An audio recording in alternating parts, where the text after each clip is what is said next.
Ya pertama diklarifikasi ya. Klarifikasi dulu itu kata-kata beliau bukan. Gitu. Kalau saya sih yakin enggak deh.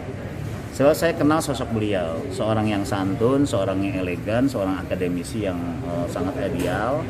Saya kenal beliau ketika saya jadi ketua yayasan boarding school Nurul Fikri. Beliau waktu itu menjadi ketua umum Paramadina sekaligus bidang pembinaan di yayasan boarding school Insan Cendekia itu. Jadi sempat berinteraksi dalam dunia pendidikan.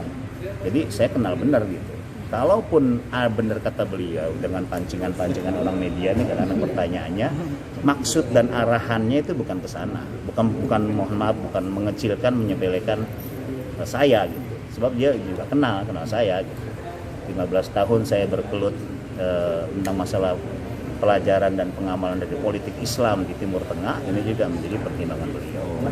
Sehingga ya pertama harus kita klarifikasi dulu kepada beliau. Kedua, ya untuk kedekatan pribadi dan ideologis ya kita masih berharap lah bahwa partai politik ini memberikan dukungan pada calon-calon yang mempunyai integritas terhadap pembangunan di Kota Depok. Tapi ketika itu Pak Sohibul Iman mengatakan bahwa eksternal itu sebagai ban serep, artinya tidak mengatakan secara langsung memang dengan nama Bapak. Tapi kalau misalkan dari Pak Idris sendiri sebagai mungkin eksternal. Ya mungkin maksudnya ban serep adalah yang namanya partai politik punya jagoan-jagoannya dong, wajar.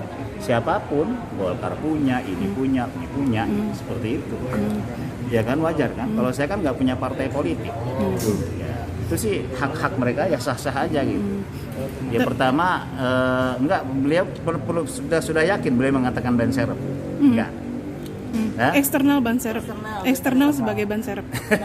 Maksudnya ban serep adalah hal yang kedua. Yang pertama akan diperjuangkan masalah dari kadernya. Ya sah-sah saja. Setiap partai politik mempunyai hak dan kewajiban untuk mencalonkan kadernya yang terbaik. Kalau dari Bapak sendiri seperti apa Pak? Maksudnya di mungkin eksternal. Ya kalau saya kan tergantung masyarakat. Kalau masyarakat mau memilih saya, ya saya nanti akan siap untuk maju di satu yang pertama. Dari mana saya tahu? Dari hasil survei nanti. Hasil survei seperti apa? Elektabilitas saya tinggi nggak? Jangan-jangan elektabilitas saya rendah. Sehingga ini kan gambaran kehendak daripada masyarakat. Yang kedua kendaraannya. Ya, kalau kita masyarakat sudah oke tapi nggak punya kendaraan kan nggak bisa sampai-sampai kita. Ya, kendaraannya juga harus bagus dong. Jangan lupa subscribe ya.